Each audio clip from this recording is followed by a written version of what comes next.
ओम नमो ब्रह्मण्य देवाय गोब्राह्मण हिताय च जगद्धीताय कृष्णाय गोविंदाय नमो नमः। সকলকে নমস্কার। ইংরেজি নতুন বছরের শুভেচ্ছা অভিনন্দন। আজ আমরা কিছুক্ষণ গীতা ও ভক্তিশাস্ত্রের আলোকে ভক্তি প্রসঙ্গ বিষয়ে আলোচনা করব। ভক্তি শব্দটি ভজ ধাতু থেকে উৎপন্ন, অর্থাৎ ভজনা করা, ভালোবাসা, উপাসনা করা। কাকে? ভগবানকে। একমাত্র ভগবানকে উপাসনা করাকেই ভক্তি বলে। ভালোবাসা মানে ভক্তি। কিন্তু যে কোনো বস্তুকে, ব্যক্তিকে ভালোবাসলেই ভক্তি হয় না। একমাত্র ভগবানকে এবং ভগবানকেই যে ভালোবাসা, শাস্ত্রসম্মতভাবে তাকেই ভক্তি বলা হয়। ভগবানই সব রকম ভালোবাসার মূল উৎস। এটার কারণ একমাত্র ভগবানই সমস্ত রকম ভালোবাসার মূল উৎস। তাই তাঁকে ভালোবাসাতেই হয় ভক্তি। তিনি ভালোবাসারই বস্তু। ভগবান ভালোবাসারই বস্তু।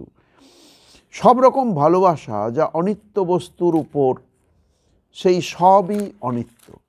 অনিত্য বস্তুর উপর ভালোবাসা হলে সেই ভালোবাসাটাও অনিত্য হবে, কেননা বস্তুটা অনিত্য। তাই জন্যেই এটা হয়। কারণ যা কিছু অনিত্য, অর্থাৎ ইমপারমানেন্ট, অস্থায়ী, তারই শেষ আছে, বিনাশ আছে। এটা একটা সহজ সত্য, সকলেই জানেন। যার উৎপত্তি আছে তার বিনাশ আছে। আর ওই অনিত্য বস্তুর প্রতি ভালোবাসা তাই স্থায়ী হতে পারে না, কেননা সেটারও বিনাশ আছে। এই হলো সত্য। অনিত্য বস্তুকে ভালোবাসলে তার দুঃখ আনে, শোক আনে। ধরুন একটি বস্তুকে বা ব্যক্তিকে বা কোনো বিষয়কে মানুষ ভালোবাসতে শুরু করলো। ধরুন উদাহরণস্বরূপ একটা বস্তু, ধরা যাক সোনার গহনা। বিশেষ এই বস্তুটির প্রতি ভালোবাসায় ভয় সংযুক্ত হয়েই আছে। কেন? কারণ ভাববেন যদি এটা হারিয়ে যায়, অতএব দুঃখ। আর কি?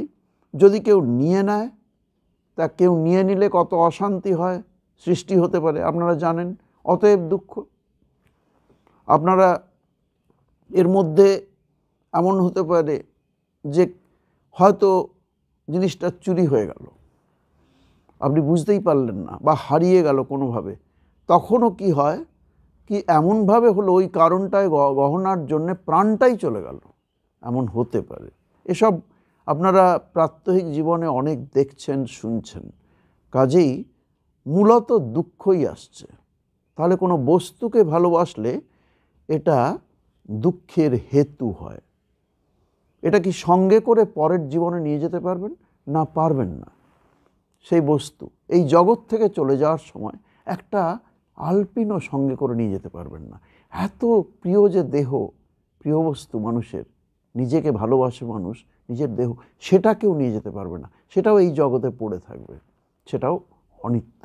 কাজেই বস্তু হিসেবে বললাম যে সেই বস্তু, কোনো বস্তুকে ভালোবাসলে সেটা দুঃখ আনে আর অশান্তি সৃষ্টি হতে পারে, এইসব হয় তার থেকে, এবং সেটা অনিত্য। তেমনি কোনো ব্যক্তিকে ভালোবাসলে কি হয়? সেটা কি নিত্য বস্তু? না, তারও শুরু আছে, শেষ আছে। ব্যক্তিকে ভালোবাসলে, ভালোবাসার মানুষটি হয়তো আপনাকে ভালোবাসতে নাও পারে। আপনি খুব ভালোবাসছেন, কিন্তু সে হয়তো ভালো নাও বাসতে পারে। কাজে আপনি ভাবছেন যে ভালোবাসছেন, এমনকি ভালোবাসা কোনো কারণে কমেও যেতে পারে, অথবা সম্পূর্ণ ভেঙে যেতে পারে। এসবও আপনাদের খুব ভালো জানা আছে ব্যবহারিক জগতে। এমনকি ভালোবাসা সম্পূর্ণরূপে উবে গিয়ে উল্টে হিংসার ভাব ধারণ, ঠিক ভালোবাসার অপোজিট, হিংসা সেখানে স্থান করে নিতে পারে, এমন দেখেছেন। তার মানে সেগুলো ঠিক ভালোবাসাও নয়, তাই না?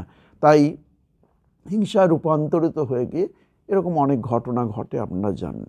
এর উপমা প্রয়োজন নেই। সমাজে আপনারা এইসব ঘটনা এতই সাধারণ এবং প্রতিনিয়তই আপনারা দেখছেন, এর আলোচনা আর ব্যাখ্যার দরকার নেই।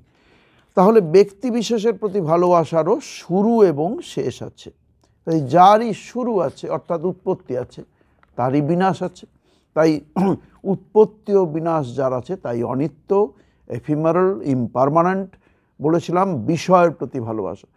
কতগুলো জিনিস আছে যার প্রতি ভালোবাসা, সেগুলো ঠিক আপনি চোখে দেখতে পাবেন না, কিন্তু সেগুলো অ্যাবস্ট্রাক্ট বলা যেতে পারে, ভাব জাতীয়। যেমন ধরুন কেউ কেউ কোনো পদমর্যাদার আকাঙ্ক্ষা আছে, কোনো পদ, এটা তো চোখে পদ হয়তো আপনি তাকে দেখতে পাবেন, কোনো একটা পদ কিছু হোল্ড করেন। কারো হয়তো ধরুন কোনো একটা বিষয়ে নিজে একটা অহংকার আছে, আমি এরকম, এটা একটা থাকতে পারে, সেই বিষয়ে তিনি গর্ববোধ করেন, কেমন এরকম ধরনের কিছু থাকতে পারে। বিশেষ কারণে কোনো কারো অহংকার থাকতে পারে, এগুলোর প্রতি ভালোবাসা থাকতে পারে। আমি এই রকম, আমি অমুক, আমি সেই, আমি এই করে একটা ভাব, কোনো বিশেষ বিষয়ে তার ভালোবাসা হতে পারে। কেউ পদের আকাঙ্ক্ষী, সেখানেও একটা ভয় থাকে, যদি পদ হারাই, তাই না? কাজেই এটা চোখে হয়তো দেখা যাচ্ছে না, যদি অন্য কেউ এই পদে চলে আসেন, এটা ভেতরের ব্যাপার, তখন সেই ভয়টা তাঁর থাকছে। এ বিষয়ে অহংকার, যদি সেইখানে বিপত্তি ঘটে তাহলে তো কি হবে? তাহলে এগুলো অ্যাবস্ট্রাক্ট ভাবের দিক দিয়ে যদি কিছু বিষয়ে ভালোবাসা হয় তাও হারিয়ে যায়, অতএব দুঃখ আসে। তাহলে আমরা দেখলাম ভালোবাসা ব্যক্তি, বস্তু বা বিষয়ের উপর হলে তার জন্য দুঃখ আছে, কেননা সেগুলো চলে যায়, সেই সবেরই উৎপত্তি এবং বিনাশ আছে, তাই অনিত্য। কিন্তু এমন কিছু বস্তু আছে কি যা অনিত্য নয়? হ্যাঁ, ভগবানই সেই বস্তু। ভগবান শ্রীরামকৃষ্ণদেবের কথা আপনি জানেন, তার অমূল্য বাণী, অসাধারণ ছোট্ট ছোট্ট বাণীগুলি সত্যকে প্রকটিত করে। তার একটি ছোট্ট বাণী এরকম, ঈশ্বরই বস্তু আর সব অবস্তু। এক কথায় সব উড়িয়ে দিয়েছেন, ঈশ্বরই বস্তু আর কি, আর সব অবস্তু। যা কিছু আমরা দেখছি জাগতিকভাবে সেগুলো সবই অবস্তু। এই যে তিন প্রকারের আমরা কথা বললাম, এগুলো সবই অবস্তুর মধ্যে পড়ে। কে বস্তু? কি একমাত্র ঈশ্বরই বস্তু। তাই তিনিই একমাত্র চিরকালীন, শাশ্বত, সনাতন। তার আদি মধ্য অন্ত বলে কিছু নেই, তিনি আছেন, তার শেষ কোনো দিন হবে না, তিনি শাশ্বত। তাই ঈশ্বরই বস্তু, অর্থাৎ ভগবানের উৎপত্তি ও বিনাশ নেই, এর মধ্যে তিনি পড়েন না। জাগতিকভাবে ষড়বিধ বলা হয়, 6 রকমের বিকার সব বস্তুরই আছে। যে বিশেষ করে ধরুন মানুষের জীবন দিয়ে এটা ব্যাখ্যা করা যায়। সেটা কি? যে মানুষের জীবন শুরু হচ্ছে, সেটা একটু আলোচনার আছে। ভগবান তার বাইরে আছেন, এই ষট বিকারের 6 রকম যে বিকার হয় তার মধ্যে ভগবান নেই, কাজেই তিনি একটা চিরকালীন। সেই জন্যেই তার প্রতি ভালোবাসাও শাশ্বত, তার প্রতি ভালোবাসাও অসীম এবং অনন্ত। তা এখন আমরা এই শাস্ত্রের বিভিন্ন, গীতা এবং অন্যান্য ভক্তিশাস্ত্রের আলোকে এই ভক্তি প্রসঙ্গে একটু অনুধ্যান করব বিশেষভাবে। দেবর্ষি নারদ যুধিষ্ঠিরকে বলছেন যে তস্মাৎ কেনাপ্য উপায়েন মানে কৃষ্ণে নিবেশায়। ছোট্ট একটু অংশ আমি উল্লেখ করলাম, সেটাতে বলছেন, হে রাজন, যে কোনো উপায়ে হোক শ্রীকৃষ্ণে মনোনিবেশ করা উচিত। কেন? কারণ কাজ তো থাকবেই, কিন্তু কাজের মধ্যেও দৈনন্দিন জীবনযাত্রার এমনইভাবে মনকে অভ্যাসের দ্বারা তৈরি করতে হবে জীবনযাত্রার মধ্যেই, যে যাতে মন যেন অন্যত্র সরে না গিয়ে ভগবানের দিকেই মন যায়, ভগবানের চিন্তনে, আপন ইষ্ট দেবতার চিন্তনে, তাঁর স্মরণে, চিন্তনে, মননে মন যেন যায়। অভ্যাসের ফলে এটি সম্ভব হয়। তস্মাৎ কেনাপ্য উপায়েন, শ্রীকৃষ্ণ দেবর্ষি নারদ বলেছেন, কেন? যে কোনো উপায়ে ভগবানেই তোমার মনকে স্থির করো। এখানে শ্রীকৃষ্ণ বলতে ভগবানকেই বোঝাচ্ছেন, তাতেই মন স্থির করো, এটা মূল উদ্দেশ্য হওয়া উচিত। কাজেই আপনারা যারা ভগবানের কৃপাপ্রাপ্ত সদ্গুরুর কাছে যেখানেই হোক, তারা জানেন ইষ্ট দেবতার প্রতি ভক্তি থাকা চাই। তা ইষ্ট দেবতা আপনার কাছে ভগবান, সেই ইষ্ট দেবতার প্রতি আপনার মনকে নিবেশ করা উচিত। এটা অভ্যাসের ফলে সম্ভব হয়। একটি কথা আছে সংস্কৃতে, অভ্যাসও জায়তে নৃণাং দ্বিতীয়া প্রকৃতি শনৈ। অভ্যাসের দ্বারা, প্রতিনিয়ত অভ্যাস করতে থাকলে সেটা মানুষের দ্বিতীয় প্রকৃতিতে রূপান্তরিত হয়। আমরা সাধারণভাবে স্বাভাবিকভাবে যেগুলো করি সেগুলো আমাদের জন্মগত প্রকৃতি, কিন্তু অভ্যাস নিয়মিত কোনো বিষয় করতে থাকলে সেই প্রকৃতি চেঞ্জ হয়, সেটা আরেকটা দিকে যায়। কীরকম না, সেটা নতুন করে প্রকৃতির অন্তর্গত হয়ে যায়, দ্বিতীয় প্রকৃতি বলে বলা হয়ে থাকে। অভ্যাসের ফলে এটি সম্ভব হয়। তা মন অসম্ভব চঞ্চল নিঃসন্দেহে, কিন্তু অভ্যাসের দ্বারা নিজের আয়ত্তাধীনে রেখে সর্বদাই ইষ্ট দেবতার চিন্তনে আনার অবিরাম প্রচেষ্টা চালিয়ে গেলে এটা সম্ভব হয়। অভ্যাসের দ্বারা মন ইষ্ট থেকে সরে যাবে না। শ্রী মা সারদা দেবীর একটি সুন্দর কথা আছে, সর্বদা ইষ্টচিন্তা থাকলে অনিষ্ট আসবে কোথা দিয়ে। দেখুন, তিনি ব্রহ্মদৃষ্টি থেকে বলছেন বলে কত সহজভাবে বলেছেন, ছোট্ট একটি বাক্য। সর্বদা ইষ্টচিন্তা থাকলে অনিষ্ট আসবে কোথা দিয়ে, মানে ইষ্টচিন্তা থাকলে, ভগবানের চিন্তা থাকলে সর্বদা অনিষ্ট, যা কিছু ভগবানের চিন্তার বাইরে কিছুই আসতে পারে না। আর বাইরে আসা মানেই তো দুঃখ, কারণ তা অনিত্য। সেই জন্যে, কারণ ভগবানই একমাত্র বস্তু, আগেই বলা হয়েছে। কাজে ইষ্টের প্রতি ভালোবাসাই তো ভক্তি। স্বাভাবিক আন্তরিক ভালোবাসতে পারলে তো খুবই স্বাভাবিকভাবে সতত তার চিন্তায় মন চলে যাবেই। কারণ ভালোবাসা যার প্রতি থাকে, মায়ের সন্তানের প্রতি ভালোবাসা থাকে, সন্তান যেখানেই থাকুন, হয়তো বিদেশ চলে গেছেন, কিন্তু তার ভালোবাসাটা থাকবেই সব সময়। যে দূরে চলে গেছেন বলে কমে যাচ্ছে তা হবে না, তা যে কোনো হবে। এগুলো আপনারা সকলেই জানেন যে যার প্রতি ভালোবাসা হয় তা কিছুতেই সরে যায় না, তা বেড়েই যেতে পারে কিন্তু কমবে না, সেরকম একটা হয়। তা স্বাভাবিকভাবে সতত তার চিন্তায় মন চলে যাবেই। কিন্তু এটা ভগবানের প্রতি হলে কি হবে, তা সীমাহীন ভালোবাসা, কখনো তার কোনোভাবেই আর শেষ হয়ে যাবে না, ফুরিয়ে যাবে না।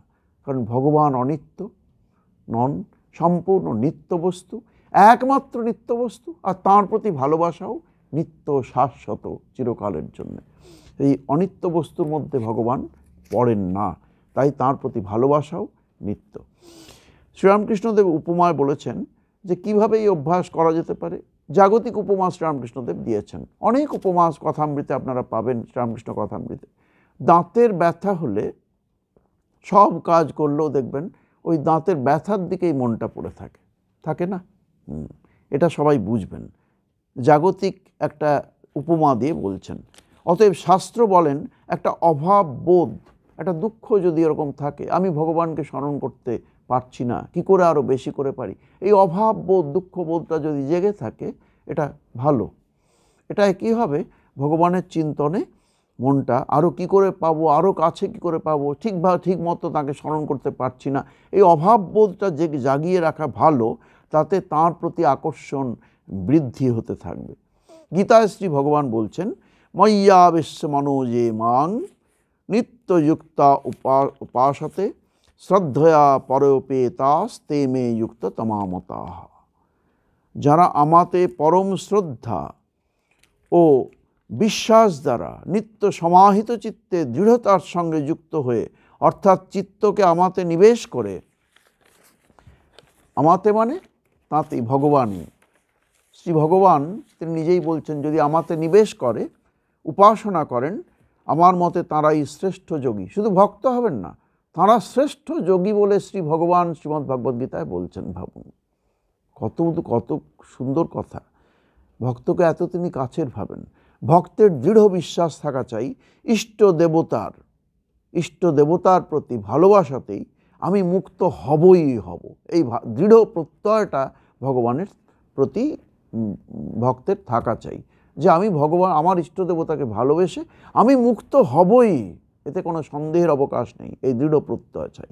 এই শ্রদ্ধা সহ, কীভাবে ওতে শ্লোকে আছে, শ্রদ্ধয়া পরয়োপেতাহা, এর মানে কি, পরয়া মানে দৃঢ়তার সঙ্গে, উপেতা মানে যুক্ত হয়ে, যিনি আমাকে উপাসনা করেন, তাহলে কি হবে, ভক্ত হলে এইটুকুই করতে হবে। অত্যন্ত শ্রদ্ধার সঙ্গে, দৃঢ়তার সঙ্গে যদি তিনি আমার সঙ্গে যুক্ত থাকেন, যুক্ত থাকা মানেই উপাসনা করা, এটা যদি থাকেন তাহলে ভক্ত হলে তাকে এইটুকু করতে হবে, ভগবানের সঙ্গে, ইষ্ট দেবতার সঙ্গে নিজের মনকে যুক্ত করে রাখা। এটি যদি থাকে তাহলেই তিনি কি হবেন? শ্রেষ্ঠ ভক্ত হবেন, শ্রেষ্ঠ যোগী হয়ে যাবেন, শ্রী ভগবান বলছেন। একই ভাবের প্রতিফলন গীতা 6ষ্ঠ অধ্যায়ের 47 সংখ্যক শ্লোকে আমরা দেখতে পাই। বলছেন, যোগীনাং অপি সর্বেষাং, যোগীনাম অপি সর্বেষাং মদ্গতেনান্তরাত্মনা শ্রদ্ধাবান ভজতে ইয়ো মাং সমে যুক্ত তমো মতঃ। শ্রদ্ধার সঙ্গে মদ্গত চিত্তে, মদ্গত চিত্তে মানে আমাতেই মন চলে গেছে, সম্পূর্ণ চিত্ত আমাতেই নিয়োজিত হয়েছে, আর অন্য কোনো দিকে যাচ্ছে না, এমন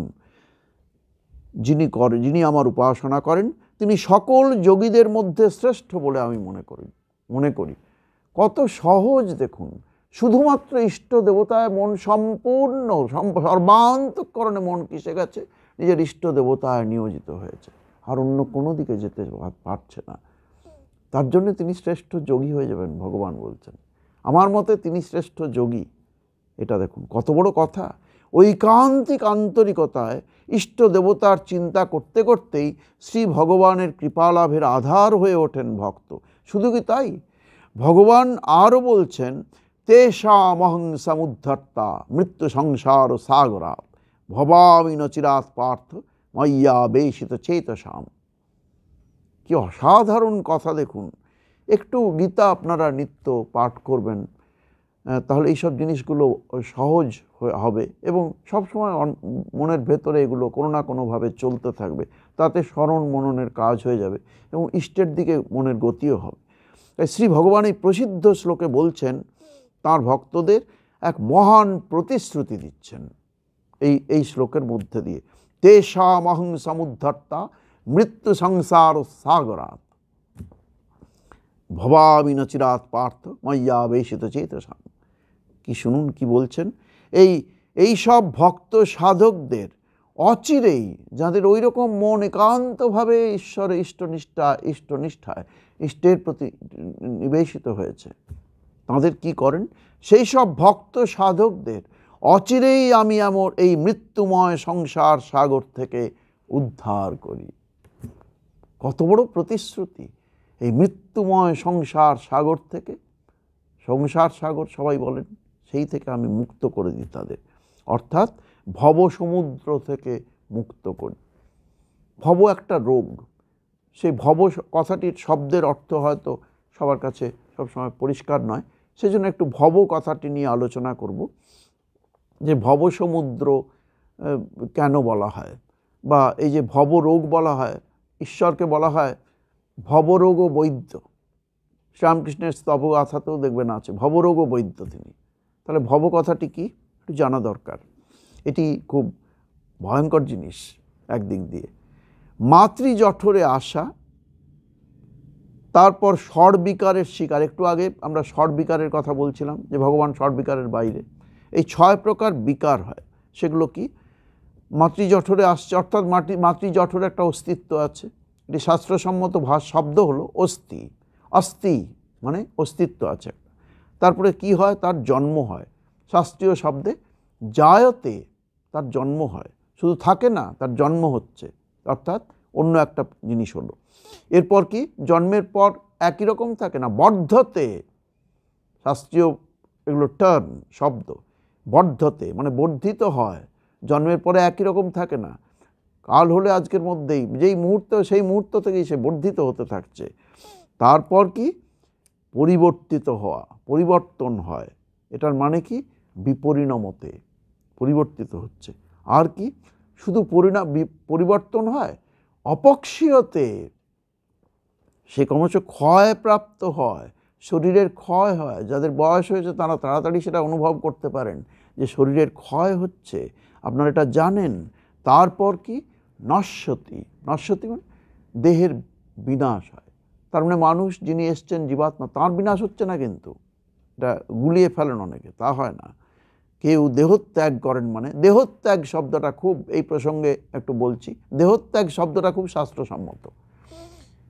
রায়বাবু দেহ ত্যাগ করেছেন, রায়বাবু তার থেকে তার দেহ আলাদা, তাই দেহকে তিনি ত্যাগ করেছেন। যদি আলাদা না হতো তাহলে দেহ ত্যাগ করতে পারতেন না। এই রায়বাবু দেহ ত্যাগ করেছেন। রায়বাবু তার মানে মরে যাননি, রায়বাবু তার দেহটাকে ত্যাগ করে গেছেন। তিনি আছেন কোথায়, সেটাই তো প্রশ্ন। সেটা হলো জীবাত্মা। এইটি ভারতবর্ষের আবিষ্কার যে জীবাত্মা, যে আত্মা, তার জন্মও নেই, মৃত্যুও নেই। তিনি শাশ্বত সনাতন নিত্য শুদ্ধ বুদ্ধমুক্ত স্বভাব মানুষ আসলে, কিন্তু এই অজ্ঞানতাবশত ভাবছেন, দেহের সঙ্গে একীভূত করে ফেলছেন নিজেকে, দিয়ে ভাবছেন আমি মরে যাচ্ছি। তিনি মরছেন না, তিনি জীবাত্মা রূপে অন্য দেহ আবার ধারণ করবেন। এটাও গীতারই প্রসিদ্ধ শ্লোকে আছে। তো এখন দেখুন, এই যে 6টি বিকার, অস্তিত্ব, তারপরে জন্ম, জায়তে, বর্ধতে, বর্ধিত হচ্ছে, তার পরিবর্তিত হচ্ছে, বিপরিণমতে, অপক্ষীয়তে, ক্ষয়প্রাপ্ত হচ্ছে, তারপরে নশ্বতি, দেহের বিনাশ হচ্ছে। এই যে 6 বিকার, ষড়বিকার, এইগুলো মানুষ এই সবটি মিলে দিয়ে আবার কি হবে, আবার একটা সময়ের পিতৃলোকে ধরুন থাকার পরে, একটা নির্দিষ্ট সময় পরে আবার জন্ম হবে। এই যে চক্র, এটির নামই ভব, এটির নাম ভব। ঠিক আছে? তারপর কিছুকাল পর ওই পিতৃলোকে থাকার পরে আবার সেই পুনরায় মাতৃজঠরে আগমন, পুনরপি জননং পুনরপি মরণং পুনরপি জননী জঠরে শয়নম, শঙ্করাচার্য। তো এটা এই ক্রম যে চলেছে, এটাকেই ভব বলা হয়। তো এই শ্রী ভগবান তার ভক্তদের এই ভব সমুদ্র থেকে, এই চাকা থেকে বেরিয়ে আসার কি উপায়? চাকাটা খুব ভারী, এটা দুর্দান্ত রকমের শত শত জন্মের পর জন্ম চলতে থাকবে, কিন্তু এটা থামাতে পারেন কে? এই আগের শ্লোকটিতে, প্রসিদ্ধ শ্লোকটিতে শ্রী ভগবান বললেন যে আমি তাদের সংসার সমুদ্র থেকে, মৃত্যু সংসার সাগর থেকে আমি তাদের মুক্ত করে দিই। এটি ভগবানই পারেন। তাই তাকে বলা হয় ভববন্ধনহারী। অনেক শ্লোকের মধ্যে দেখবেন, সংস্কৃত স্তব স্তুতির মধ্যে দেখবেন এই শব্দটি আছে, ভববন্ধনহারী। শ্রীরামকৃষ্ণের কোনো কোনো স্তবের মধ্যেও দেখবেন ভববন্ধনহারী। তো শ্রীরামকৃষ্ণের প্রসিদ্ধ আরাত্রিক যে ভজন আপনারা এখন জানেন, এবং পৃথিবীর কোটি কোটি মানুষ এই জানেন তার এই প্রসিদ্ধ আরাত্রিক ভজন। তার দেখুন দ্বিতীয় শব্দটি কি আছে, খণ্ডন ভববন্ধন। খণ্ডন, কি খণ্ডন করেন? ভববন্ধন। এই ভবরূপ বন্ধন যে, সেটা থেকে তিনি খণ্ডন করেন, সেটাকে তিনি খণ্ডন করে দেন। প্রথম দুটি শব্দই এই খণ্ডন ভববন্ধন। শ্রীরামকৃষ্ণদেব ভববন্ধনকে খণ্ডন করেন, প্রথম শুরুই হয়েছে এটি দিয়ে। তাহলে এখন নিশ্চয়ই অনেকটা এসে কেন রিলেভেন্ট ভব শব্দটি, তাই বুঝতে পারছেন। তো জন্ম মৃত্যু চক্র, এই যে ইংরেজিতে বলে ট্রান্সমাইগ্রেশন, এই যে এক জন্ম মৃত্যু চক্র থেকে শ্রী ভগবান তার ভক্তদের মুক্তি দেন। জন্মান্তরের ভারী চাকাটাকে, তার যে ঘূর্ণন, সেটাকে চিরতরে বন্ধ করে দেন। স্টপস ট্রান্সমাইগ্রেশন ফর এভার, চিরকালের জন্য বন্ধ করে দেন। আর পুনর্জন্ম তার হয় না, মুক্ত হয়ে যান তিনি। এইটা ভগবান করেন। ভক্তরা কি তত্ত্বজ্ঞান লাভ করেন? যে ভক্ত তো মুক্ত হলে তিনি তত্ত্বজ্ঞান, যে জ্ঞান লাভ হলে মানুষ মুক্ত হয় বলা হয়, যে জ্ঞান লাভ হয়ে মানুষ ধন্য হয়, পূর্ণ স্বরূপ হয়ে যান, সেই জ্ঞানও কি তাহলে ভক্তরা লাভ করেন? এই প্রশ্ন যদি আসে, 10ম অধ্যায় বিভূতি যোগ, সেই যোগের নাম, এই 10ম অধ্যায় শ্রীমদ্ ভগবদ্গীতার আলোকে আমরা বলছি এখন। তা 10ম অধ্যায় বিভূতি যোগে শ্রী ভগবান 10ম ও 11দশ শ্লোকে সেই কথাটি বলেছেন, সেই প্রতিশ্রুতি দিয়েছেন। আমি প্রতিশ্রুতি শব্দটি ব্যবহার করছি কেন? ভক্তদের দিক থেকে একটা বিরাট এটা আশা, যে কোনো হতাশ হওয়ার কিছু নেই। শ্রী ভগবান আপনাদের অনেক প্রতিশ্রুতি দিচ্ছেন। কীরকম? যে তেষাং সততযুক্তানাং ভজতাং প্রীতিপূর্বকম দদামি বুদ্ধিযোগন্তাং येन मामुपयान्ति ते। কি সুন্দর শ্লোকটি, রিপিট, তেষাং সততযুক্তানাং ভজতাং প্রীতিপূর্বকম দদামি বুদ্ধিযোগন্তাং येन मामुपयान्ति ते। তেষামেবানুকম্পার্থম অহমজ্ঞানজং তমঃ নাশয়াম্যাত্মভাবস্থো জ্ঞানদীপেন ভাস্বতা। যারা নিত্যযুক্ত হয়ে অর্থিত্যাদি পরিত্যাগ করে কেবল প্রীতিপূর্বক আমার ভজনা করেন, আমি তাদের আমার তত্ত্ব বিষয়ক সম্যক জ্ঞান প্রদান করি। আমার তত্ত্ব বিষয়ক মানে ভগবানের তত্ত্ব বিষয়ক মানে সেটাই তো জ্ঞান। আর কি?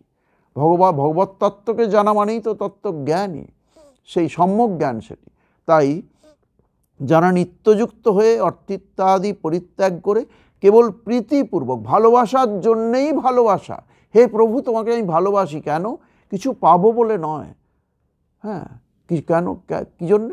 শুধু ভালোবাসি বলেই ভালোবাসি, তোমাকে ভালোবাসতেই ভালোবাসি, এই জন্য ভালোবাসার জন্যই ভালোবাসা।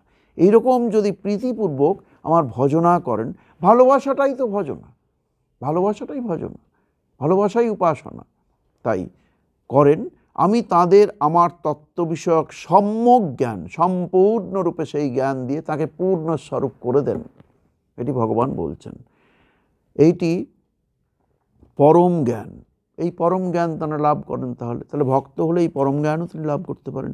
এই জ্ঞানে তারা আমাকে আত্মরূপে উপলব্ধি করেন। তিনি যে নিজের মধ্যে আমাকে উপলব্ধি করেন, আমি যে তিনি, তার মধ্যে যে আমি আছি, এইটা উপলব্ধি করেন। এটি আপনারা সেই শ্রেষ্ঠ ভক্তশ্রেষ্ঠ, দাস্য ভক্তি শ্রেষ্ঠ নিদর্শন, এটি উপমা দেওয়া হয় মহাবীর হনুমানকে। দেখবেন সেই ভক্তশ্রেষ্ঠ মহাবীরের কথা মনে করুন, তিনিও ওই কথা বলছেন একভাবে, এটি সুন্দর শ্লোকের মধ্যে, দেহবুদ্ধ্যা দাসোস্মি। এখন যখন দেহ বলে ভাবি, তখন আমি তোমার দাস আর তুমি আমার প্রভু। জীববুদ্ধ্যা তদংশকঃ, যখন জীব বলে ভাবি তখন তোমার অংশ, পরমাত্মা স্বরূপে তুমি, আমি জীবাত্মা আর তুমি পরমাত্মা, আমি তোমার অংশ। আত্মবুদ্ধ্যা ত্বমেবাহং ইতি মে নিশ্চিতামতি। যখন আত্মবুদ্ধি করি, যখন আত্মবুদ্ধি হয়, তখন আমি দেখি তুমি, আমি তুমি, তুমি আমি, আর এখানে পার্থক্য থাকে না কিছু। কি সুন্দর দেখুন, দেহবুদ্ধ্যা দাসোস্মি জীববুদ্ধ্যা তদংশকঃ আত্মবুদ্ধ্যা বুদ্ধ্যা ত্বমেবাহং ইতি মে নিশ্চিতামতি। এটা আমার, আমি আত্মবুদ্ধিতে আপনি আর আমি এক হয়ে যাই, সেখানে কোনো আর পার্থক্য ভেদ থাকে না।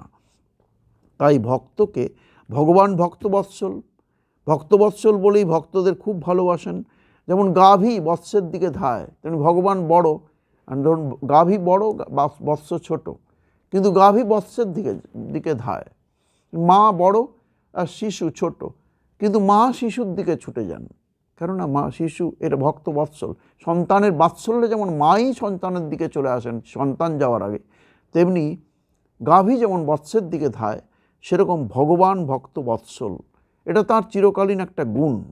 সেই জন্যে অনুকম্পায় ভক্তদের সন্তানকে যেমন মা ভালোবাসেন, তেমনি ভগবান ভক্তবৎসল, ভক্তদের ভালোবাসেন। বলছেন শ্রীরামকৃষ্ণের জীবনী পড়লে দেখবেন যে তিনি এই কথা কতভাবে বলেছেন, এবং ভক্তবেষ্টিত হয়েই থেকেছেন, এবং শ্রেষ্ঠ ভক্তই হতে চেয়েছেন, যে ভক্তের রাজা হব, এবং সারা জীবন দেখবেন তিনি ভক্ত পরিবেষ্টিত হয়ে আছেন। বলছেন ভক্তদের প্রতি অনুকম্পায় তত্ত্বজ্ঞানজনিত উজ্জ্বল বিবেক রূপ প্রদীপ দিয়ে তাদের মোহান্ধকার চিরতরে নাশ করি। চিরকালের জন্য মোহ অন্ধকার মানে কি? অজ্ঞান চিরকালের জন্য নাশ করে দিই, আর কখনো আসবে না সেই আলোকে। কি আলোক? তত্ত্বজ্ঞানজনিত উজ্জ্বল বিবেক রূপ প্রদীপ দিয়ে তাদের মোহ অন্ধকার চিরতরে নাশ করি। তত্ত্বজ্ঞান রূপ আলো থেকে, জ্যোতি থেকে, সেই পরম জ্যোতি, অনন্ত শাশ্বত জ্যোতি, তা দিয়ে চিরকালের জন্য অন্ধকার, মহান্ধকার মানে অজ্ঞান অন্ধকার, চিরকালের জন্য নাশ করে দিই। আর তারা কখনো অজ্ঞানের মধ্যে যাবে না, তারা জ্ঞান প্রাপ্ত হবে। জ্ঞানালোকে তাদের উদ্ভাসিত করি, জ্ঞান দ্বীপেন ভাস্বতা। জ্ঞানালোকে তাদের জীবন উদ্ভাসিত হয়ে যায়, জীবন ধন্য হয়ে যায়, জীবন পূর্ণ স্বরূপ হয়ে যান তারা। কাজে ভক্তের প্রতি অনুকম্পায় ভগবান শ্রীমদ্ভগবদ্গীতা এটি বলছেন। গীতায় আমরা দেখেছি সখারূপে শ্রী ভগবানের প্রতি প্রেমে প্রীতিতে বিহ্বল অর্জুনকে মহান্ধকার থেকে মুক্ত করে কি করে তাঁর ক্ষাত্রধর্মে কর্মে কিভাবে নিযুক্ত করেছেন শ্রী ভগবান। অর্জুন এত বড় বীর, মহান্ধকার কি কারো আসতে পারে না? মোহগ্রস্ত কেউ হতে পারেন না?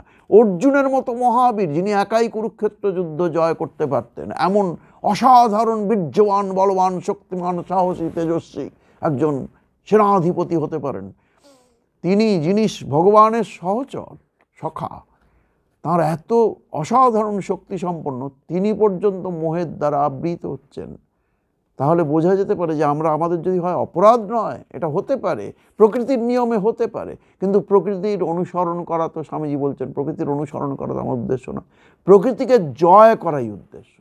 তাই আমাদের কি করতে হবে? এখানে দেখা যাচ্ছে অর্জুনকে তিনি সখারূপে, অর্জুন কেমন ভালোবাসতেন?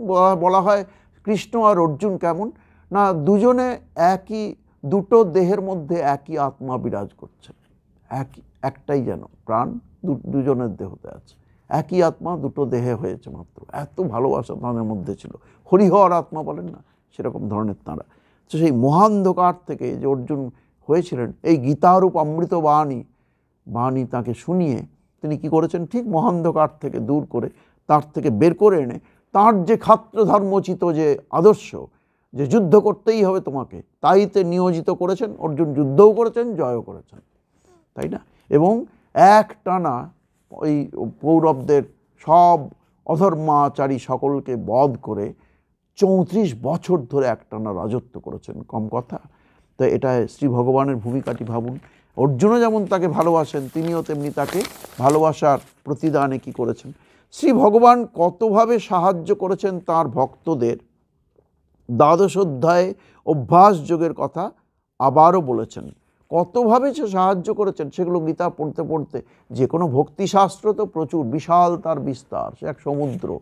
কত যুগে যুগে কত ভক্তির সাধকরা, ভক্তির আচার্যরা সব এসেছেন, ভক্তিশাস্ত্র এক মহাসমুদ্র। আমরা তো তাহলে সিরিজ অফ টক্স দিতে হয় ভক্তির ওপরে বলতে গেলে। কিন্তু দেখুন, এই ভক্তিপথ যারা অনুসরণ করেন, তাদের কত এরকম ভক্তিশাস্ত্রের বই যদি পড়েন, সেগুলো দিয়ে আপনাদের ভক্তিভাব বৃদ্ধি হবে। কোনোভাবেই দেখবেন ভগবত চিন্তন থেকে আপনি সরে যাচ্ছেন না। এটাও দরকার আছে। বই ও গ্রন্থও তো একরূপে ভগবান, তাই না? স্বামীজিও বলেছেন গ্রন্থও একরূপে ভগবান। হ্যাঁ, তার মধ্যে যেন রিজার্ভড ভগবান ওই শব্দের মধ্যে দিয়ে। আমরা তো বই পড়েই অনেক কিছু জানি, তাই না? সাধুসঙ্গ করে পাই, বই পড়ে পাই, দেব দর্শন করে, দেব মন্দিরে দর্শন করে পাই, পূজা উপাসনা করে পাই, ভগবানের সান্নিধ্য পাই। কাজেই ভগবান কত রূপে যে সাহায্য করেছেন ভক্তদের, এই দ্বাদশ অধ্যায়ে অভ্যাস যোগের কথা তিনি বলেছেন। কেমন বলেছেন? যদি অভ্যাস যোগেও অসমর্থ হও, এই অভ্যাসের দ্বারা এরকম অভ্যাস করলে সেটা হতে পারে। তো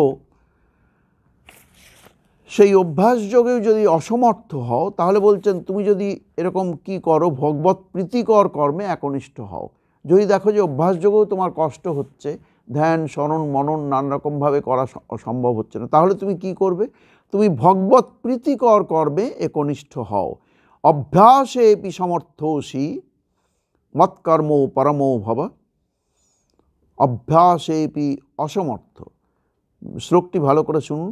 অভ্যাসে সমর্থসি মৎকর্ম পরমো ভব। অর্থাৎ অভ্যাসে অপি অসমর্থ, অভ্যাসে যদি অসমর্থ হও, অক্ষম হও, আসি আমার প্রীতিকর কর্মে একনিষ্ঠ হও। আমার প্রীতিকর মানে ভগবত প্রীত্যর্থে কর্ম, যেটা ভগবানের প্রীতি উৎপাদন করে এমন কোনো কর্ম। সেই কর্ম কি আপনারা জানেন? ব্রতচর্যা। আজ বিশেষ ব্রত করছেন, এই ব্রতচর্যা। ইষ্ট দেবতার নাম জপ করা, যারা সদ্গুরুর কাছে কৃপা লাভ করেছেন, দীক্ষা মন্ত্র দীক্ষা লাভ করেছেন, সে তো ধন্য। ভগবানের কৃপা ওইভাবেই লাভ করেছেন সদ্গুরুর কাছে। রামকৃষ্ণ সঙ্ঘে, এই বিরাট মহান ধর্মসংঘে, এটা তো মূলত ধর্মসংঘ। এই ধর্মসংঘের মধ্যে ধর্মগুরুরা যেভাবে আমাদের কৃপা করেন ভক্তদের, তারা জানেন যে কত তারা ধন্য। যদি নাও জানেন, বুঝতে হবে, আসা যাওয়া করে, সাধুসঙ্গ করে, সঙ্ঘের এত কেন্দ্র আছে সেখানে যাওয়া আসা করে, শাস্ত্রগ্রন্থ পাঠ করে, রামকৃষ্ণ বিবেকানন্দ সাহিত্য অনুধ্যান করে, পাঠ করে জানতে হবে, বুঝতে হবে যে কৃপা লাভ করা কত সৌভাগ্যের। একটা দুর্লভ মানুষের জীবনে সদ্গুরুর আশ্রয় লাভ করা কত সৌভাগ্যের, সেটা বোঝা যাবে তখন। তাই ব্রতচর্যা, ইষ্ট দেবতার নাম জপ করা, পূজা উপবাস ও ভগবানের স্মরণ মনন করা, পূজা ও উপাসনাদি করা, এই সবগুলো করে যে একটানা ধ্যান করতে পারি না, অভ্যাস আমার হচ্ছে না, তাহলে এগুলো করতে পারেন। চন্দন ঘষছেন, ঠাকুরকে সাজাচ্ছেন, ফুল তুলছেন, এর মধ্যে দিয়েও এই যে বৈধি ভক্তি, মানে এই উপচার সাজানো, এইগুলোর মধ্যে দিয়েও আপনার ভগবানের দিকে মন চলে যাবে। কিন্তু যখন করছেন নিষ্ঠা ভরে করতে হবে। শ্রীরামকৃষ্ণদেব বলেছেন, কেউ হয়তো গঙ্গা স্নানে যাচ্ছে, তার নানা রকম উল্টো পাল্টা আলোচনা চিন্তা করছে, এদিকে চন্দন ঘষছে ঠাকুরের জন্যে, দেবতার পুজো হবে, ওদিকে কার কোণে দেখা হয়েছে, কার কি গয়নাগাটি দেবে, এই সব চিন্তা হচ্ছে তার, এবং কথাবার্তা আলোচনা করছে। তাহলে কী লাভ? সেরকম করে নয়, যখন যে কাজটা করব ভগবত প্রীত্যর্থে, সেটা তাতে ডুবে গিয়ে করব, চিন্তনে মজ্জমান হবে আমার মন, সেইভাবে করব। সেইভাবে করলে শ্রী ভগবান বলছেন যে এরকম করলে কি হবে, মদার্থম অপি কর্মাণি কুর্বন সিদ্ধিম অবাপসসি, আমার প্রীতির জন্যে সব কর্ম করতে করতেই তুমি ক্রমে সিদ্ধি লাভ করবে। বুঝে দেখুন, এই সব করতে করতেও এই যে পূজা, ব্রতচর্যা, উপবাস করে ভগবানের স্মরণ মনন করা, নাম সংকীর্তন করা, ইষ্ট দেবতার নাম জপ করা, নাম জপ করাও জপযজ্ঞ বলা হয়। দেখেন না, আমাদের বিভিন্ন কেন্দ্রে জপযজ্ঞ হয়, জপ করা মধ্যেই যজ্ঞ হচ্ছে। জপ করা মানেই সিরিজ অফ একটা গ্রুপ অফ ডিভোটিস একটা গোষ্ঠীতে এসে এসে জপ করছেন, চলছে হয়তো 7 দিন ধরে, এটা যজ্ঞ এক ধরনের। কাজে এইসবের মধ্যে দিয়ে যদি প্রীতির এইসব মদার্থম অপি কর্মাণি কুর্বন সিদ্ধিম অবাপসসি, আমার প্রীতির জন্য এসব কর্ম করতে করতেই তুমি ক্রমে সিদ্ধি লাভ করবে। আর কি কথা আছে? ভগবান কথা দিচ্ছেন তো, তুমি সিদ্ধি লাভ করবে। এইটুকু বিশ্বাস তো দরকার, ফার্ম কনফিডেন্স, এবং নিজের উপরে কনফিডেন্স চাই যে আমি এরকম করেই ভগবানের প্রীতি লাভ করবই, এবং তার প্রীতি উৎপাদন করবই আমি।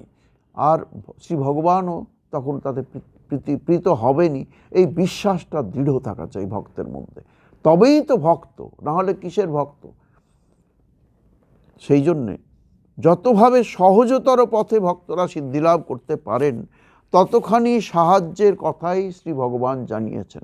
অনেকে হয়তো গীতা কঠিন বলে পড়েন না, বলেন গীতা তো কঠিন। কঠিন কেন হবে? আজকাল পৃথিবীর নানা ভাষা, ভারতবর্ষের 14টি ভাষা এবং ইংরেজি ভাষা প্লাস সংস্কৃত ভাষা এবং অনেক আঞ্চলিক ভাষাতে পাওয়া যায়। তাছাড়া পৃথিবীর নানা ভাষায় এই গীতা গ্রন্থ হাজার হাজার নয়, বলতে পারেন কত সহস্র সহস্র, যে কত লক্ষ যে পাবলিকেশন আছে, বলে শেষ করা যাবে না। তো এত পাবলিকেশন, পৃথিবীর বড় বড় ইউনিভার্সিটিতে শ্রীমদ্ ভগবদ্গীতা পড়ানো হচ্ছে, হাজার হাজার বিশ্ববিদ্যালয়, হাজার হাজার বছর পরেও এই শ্রীমদ্ ভগবদ্গীতা, শ্রী ভগবানের অমৃত বাণী, এইগুলি যে কেন চলছে না, এর মধ্যে তো পরম সত্য আছে, এগুলো সত্য। তো এইটুকু যদি একটু বাংলাতে, মাতৃভাষা, আপনি বাঙালি হলে বাংলায় পড়তে পারেন, হিন্দি স্পিকিং হলে হিন্দিতে পড়তে পারেন, সব সুবিধে আছে। ইউনিভার্সাল একটা আন্তর্জাতিক ভাষা ইংরেজিতে পড়তে পারেন। তো সেরকম আরও অনেক ভাষায় পৃথিবীর আছে কিন্তু ভগবদ্গীতা। তা 12 অধ্যায় ভক্তিযোগ, যে ভক্তিশাস্ত্রের কথা বলছিলাম, তার মধ্যে দেখুন ভগবদ্গীতা মহাভারতের অংশ, একটি অপরিহার্য অঙ্গ। ভীষ্ম পর্ব আছে মহাভারতে, 6ষ্ঠ অধ্যায়। ভীষ্ম পর্বের 25 থেকে 42 অধ্যায় পর্যন্ত 700 শ্লোকটি নেওয়া হয়েছে ভগবদ্গীতা রূপে। কাজে মহাভারতেরই অঙ্গ, কিন্তু শ্রীমদ্ ভগবদ্গীতা রূপে আমরা পৃথক রূপে দেখি, কিন্তু মহাভারতেরই অপরিহার্য অঙ্গ। তার মধ্যে আবার 18টি অধ্যায়ের মধ্যে 12 অধ্যায়, মনে রাখবেন 12 অধ্যায়, সেই অধ্যায়টি ভক্তিযোগ, নামই ভক্তিযোগ। সেই 12 অধ্যায়ে ভক্তিযোগে ভক্তদের এত সহজতর উপায়ে সাধনের কথা শ্রী ভগবান বলেছেন। অদ্বেষ্টা সর্বভূতানাং মৈত্র করুণা এবচ নির্মমো নিরহংকার সমদুঃখ সুখ স্বামী।